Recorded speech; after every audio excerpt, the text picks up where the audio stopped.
अभी हम जा रहे हैं फिलहाल है अपना साथी से भेंट करे और साथी से देखिए कितने खचरा बा हमारे साथ साला हर से हमारा तंग करते रही तो जा रहे हम रास्ता में सारे इतने खचरी हूँ बड़ी खचरी हो गया से कुछ पूछबे वो देखिए कथी कथी कहे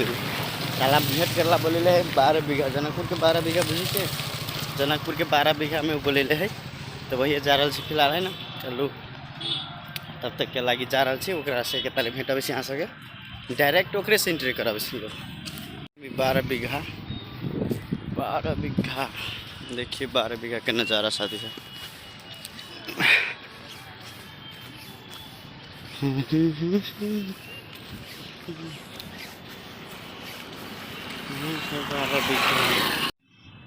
फाइनली हम दोस्त लोग पी गए अब पूछी चेकरा से सवाल अब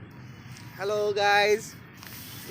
तो हमरा केला बोलिए अहाँ केला बजलिए कि हमरा घर में बैठल बैठल मन खराब सा भ गल मूड फ्रेश करे के लगे अहाँ के 12 बीघा में बजे